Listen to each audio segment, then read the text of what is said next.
Okay, everyone, here we go for my Christmas version of Trotta Talks tonight. Again, this is Suffolk County Legislator Rob Trotta, and I'm here to tell you the truth on what's going on in this county. You might have read in the paper, or maybe you didn't read in the paper because no one reads the paper anymore, and that it was on page about 25. But last night, we decided what we were going to do with the revenue from the casino. A lot of people may not even know that we have like a slot machine casino at exit 58 of the Long Island Expressway. It's basically there to bail out the OTB, which was about $26 million in debt, I believe it was, and it's doing very well. So how it works, how the contract works, is that we have to pay back the debt, $26 million, and we have to pay, I think, $10 million to Delaware North, which is the company running it. And the way it's structured is, even if we didn't open the casino, the county would get, I believe it was $3 million last year, $2 million this year, $1 million next year, and $1 million each preceding year until the debt is paid off. Hopefully it'll be paid off sooner than later, but it's going to be a couple of years. Now, after that, the county should get a larger portion of the money. Now, we're not getting the money yet. We haven't been promised the money yet. But already yesterday at the legislative meeting, the Democratic caucus started spending it. Now, what were they going to do with that money? What were they going to do with the potential revenue coming from gambling in Suffolk County? Take into consideration there are downsides of gambling. People can lose their money, their house. They could get into debt, go on social service. But the extra money that would come up for that. Would we use it for education? No, not Suffolk County. Environmental protection? No, not Suffolk County. Improve water quality? No, not that. Maybe use it to balance the budget because we're about over $2 billion in debt. Nah, we're not doing that either. Maybe relieve the burden on the taxpayers of this county. Maybe bring the taxes, the fees down a little bit. Nah, sorry, we're not doing that either. What are we going to do in Suffolk County? We're going to give the proceeds to the politicians. I am not lying to you. That's what your legislator did to you. The legislators did to you last night by 11-7 vote. All the Republicans voted against it. Al Krupski, one of the Democrats from the East End, voted against it also. I want you to think about that a minute. We're finally getting some revenue. We haven't even gotten it yet. It's probably a couple of years away, and we're spending it already. Now, let me tell you how ridiculous it is on so many levels. Let's use my election, for example. When I first ran in a primary, I've been in 4 elections. My primary, the general election, and then 2 preceding general elections. Now, I worked hard in the primary. I got out. I knocked on doors. I did what I had to do. It's a predominantly Republican district, so the primary was really the race for me. And I went out, and I knocked on doors, and I had some mailers. I made them up cheap, and I did the right thing, and I knocked. And I won. All 4 of my elections, I probably didn't spend more than $40,000. Now, when this bill takes effect in 2021, I believe, 2021, all I will have to do is raise $12,500 from in increments less than $250, and you, the taxpayer, are going to write me a check. I get $12,500, and you're going to write me a check. Are you ready for this? For $50,000. So for one race, I will right off the bat have $62,500. Now, some delusional people might think, well, it's going to level the playing field. Then someone could run against different candidates, and Joe Schmo could get into the field. Well, guess what?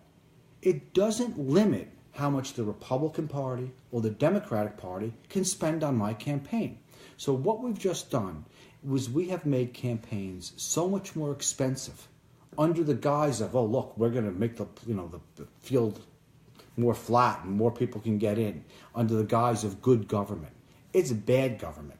So, there are some cases where, this might help a Republican or a Democrat. But the bottom line is we are in no position at all to be financing public campaigns. Now, 3 different times I put a bill in that said this, very simply. If you take money from any union, in one of the county unions, the police, the AME, whatever it is, you cannot vote on their contract. And I've said this before. There's an ethics rule. If my brother-in-law gets a contract to paint the bathroom, a $500 contract to paint the bathroom in the H. Lee Dennison building, I can't vote on that contract. I have to recuse myself. But I could take, funding in the tune of $300,000 from a union, a super PAC, or large sums of money from other unions, or they could pump it to the Republican Party and the Democratic Party and give to me. That is real reform when you make them not be able to vote. What would be the benefit of taking money? You can't vote on the contract. That is the essence of campaign finance. Also, if a company is doing business with the county, which we're going to talk about in a second, which you're going to have a heart attack over, is you can't give them more than $1,000 or $2,000 a cycle, election cycle. So rather than seeing $3,000, $5,000, $6,000 going to these, or $25,000 or $50,000 in the case of the county executive's race, it will be limited to $2,000. That's true campaign finance reform. Taking your money that could be used for a variety of different reasons, I think mostly for driving down our debt and cutting our taxes and our fees. No, what are we doing? We're giving it to the politicians. Just as a side note, it's not just Republicans and Democrats that can get this money. It's the Independence Party. Someone could run on the Independence line, raise $12,500, and you, the taxpayer, are going to write them a check for $50,000. Or you could make up I Love Pink Cats, get 1,500 signatures. I'm on the I Love Pink Cats line, and guess what? You raise the money, you're getting $50,000. It's the most bizarre thing, one of the most bizarre things, because there's a lot of bizarre things going on, that I've ever seen. Now, campaign finance, as I've always said, is the root of all evil. It's corruption. Sometimes it's legal corruption. It's morally corrupt. And I'm going to give you an example of something that happened last night that is insane. Now, we have health centers, and I am all for the county helping the poor people with health. There's no doubt about it. But we were getting out of the business because I guess our doctors were up to par, or whatever the reasons. We were being sued a lot. So there's a Hudson River Health came in and is partnered with the county, and they're building and taking over the health centers. Now, this was happening before I got elected. So, as I told you last week, the Republicans are going to have 7 votes, which means that we can stop bonding. So you need 12 votes to bond. We have 7 out of the 18, so they only have, come after their first year, only 11. So we have the ability to stop the bonding and say, well, a minute, we're not spending, remember I told you about $1.2 million on the Rock and Roll Hall of Fame in Wyandanch that we spent on that. Or last week we spent $1.7 million on a beautification, light poles, and outside work for another building in Wyandanch. So what happened last night, again in the middle of the night, it comes in a folder like this, and it says, Certificate of Necessity, which means the county executive, we need to get this done right away. Next year, we have the same, you need 12 votes to approve one of these. These are not going to happen next year. So what did they do last night at about 10 o'clock at night? They piled us on with certificates of necessity. Now, I'm going to tell you about 2 of them, totaling $22 million. One was for $11.7 million, and that said we are going to finish building a building that we bought, and we're going to finish it. It's a health center in Patchogue. And we're going to fix it up and ultimately give it to this Hudson River Health. So your tax money plus some state money of about $8 million is going to pay for this Hudson River Health to manage our health needs of the poor people in this community, which I'm all for. Same thing, another 11 million for Wyandanch Rising, because they're going to build a health center there. Because there's one down the road that they're paying rent, and what they're saying is, our payments of this is going to be less than the rent we're paying for them now. Well, my question is, why are we paying their rent? We're $2 billion in debt. We have serious problems. What's going on here? Now, keep in mind, this came across us about 10 o'clock at night. So I'm pretty good with the computer. I spent a few bucks, $10, and I logged on to this website that gives me not-for-profits tax returns. So as I'm sitting there, I'm running the company, Hudson River Health, their tax returns. And I see, this is actually 2015, I didn't have the 2016, wasn't up yet. And I start looking at their tax returns. And lo and behold, I'm looking at this, and I having been in law enforcement for years, I was a detective. I did many money laundering cases where I analyzed tax returns regularly. I worked with the IRS for over a year, so I sort of know where to look, though I'm losing my memory, and it took me a while to find it. But They had $104 million in cash. So let's just summarize.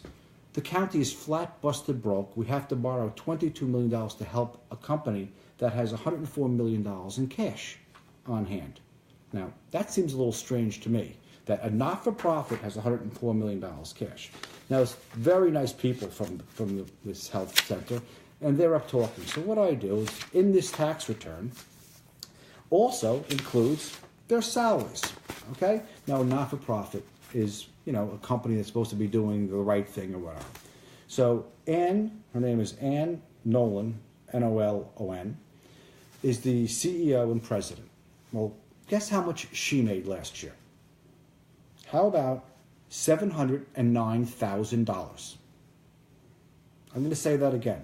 We're giving money, we're buying buildings and ultimately going to give them the buildings to a company that has $104 million in the bank, and the CEO makes $709 million. That's troubling.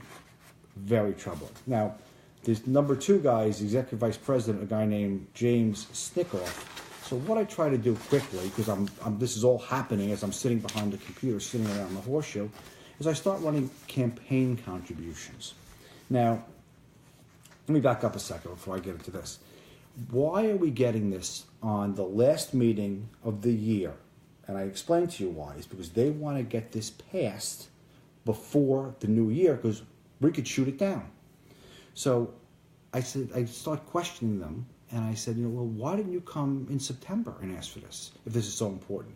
Their argument was, well, the president, the new tax code could mess up the money we're getting from the state, so we want to make sure. And I said, the state budget's done. Well, what are you talking about? The building's not even, one of the buildings isn't even built yet, and you want the money. So to make a long story short, I pulled up Mr. Stinkoff's campaign contributions, and I noticed that on September 8th of 2017, happened to be my birthday, he met with, I'm not saying he met with, but he gave the county executive a check for $2,000 for his campaign alone for Suffolk. I said, how come you didn't discuss it then? How come you didn't put it through our September meeting? Then, of course, on October 12th of 2017, he wrote a check for Suffolk County Democratic Committee for $5,000. Now, it's very troubling to me that they are negotiating contracts at the same time they are receiving campaign contributions. Now, it's perfectly legal. In my mind, it's totally immoral, but it's illegal. So let's summarize. You, the taxpayer, last night got stuck with a $22 million bond, a bill, and we're giving it to a company where the CEO makes $709,000, and they have $104 million in cash. And this is the people that the taxpayers of this county are subsidizing. Very similar to last week's talk about Wine Dance Rising, where we had the Albanese group giving, during this time, negotiations, Babylon Democratic Committee, Babylon Democratic Committee, Babylon Democratic Committee. Now, what I brought up was, earlier, we voted on the campaign finance reform. So all these things I'm talking about are still legal. So getting back to the campaign finance, the money they're giving isn't going to end to the Suffolk County Democratic Committee, isn't going to end to Steve Ballone, isn't going to end to the Babylon Democratic Committee. Nothing. It's not going to end. It has no effect on this. So for them to get up and say, oh, look what we did, we changed it. And what I'm really disappointed in is these groups who come out for campaign finance. Generally they're very nice people, but they're clueless. They're very naive. I forgot what I forgot the name of them. They would come out and they would have press conferences with all the Democrats saying, look what we're doing, look what we're doing. They're lying to you. It's a fraud on the taxpayer. Until you stop these contributions, this will never end. Ever, ever, ever end. So I want you to share this. I want you to talk to everyone you know and say that, yeah, the county is subsidizing a company with $104 million in cash in the bank and a salary of $709,000 for a not-for-profit for the CEO. It's absolutely absurd. I will be putting a bill in that the county cannot do business with any not-for-profit where the CEO makes more than $200,000 because this is obscene that this is going on and that the taxpayers of this county are paying for it. It's absolutely absurd. Now, things are gonna. The format might change a little bit in the future. I'm gonna have special guests coming up after the first of the year. We're going to be talking about some different things, maybe some town issues, and it's going to be quite interesting. Some people you'll be very interested. People, some blasts from the past, people that you might recognize. I want to talk about one thing. This. I will sell this to you for 3 cents rather than 5 cents. Let's talk a little bit about this bill. This is another feel-good bill. I would prefer they banned the plastic bags, didn't have them anymore. Because when you do studies, when studies have been done on pollution, and guess what the number one thing that they find when they take, they send people out and get all the litter? It's the water bottle or a soda can, which has a 5-cent deposit on it, which you can get back. Now, you can't get the 5 cents back on this, as far as I know. Maybe it's on the receipt you could. But if that's the number one thing, what makes them think that this is going to be, stop it? I mean, people are still going to run in and need a bag. And, I voted against it. I think in concept, do I want to see pollution? Absolutely not. But there are other ways to do it. I mean, there's a recycle bin already in the supermarket that's there. That my mother brings them back. So there's a lot of arguments like that. I will be probably putting a bill in to rescind it. But mark my words, they will be taking part of that 5 cents and putting it into the county budget. I guarantee it. So I just want to go over a couple things again, just to repeat it because it's very, very important. Oh, and by the way, Trotta Talks is now on YouTube. So you have people or friends who can't see it on Facebook or don't have Facebook. I've been putting them up there slowly on YouTube.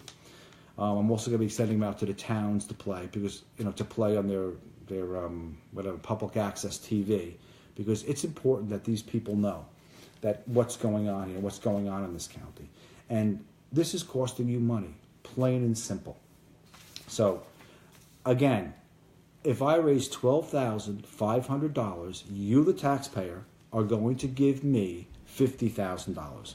Let's talk about the county executive's race, which doesn't take place. It doesn't take effect until not 2 years from now, but 4 years from now, and 6 years from now. You'll be giving them $1 million. $1 million of taxpayer money. It's 4 cents if they raise 200,000, they'll get $1 million.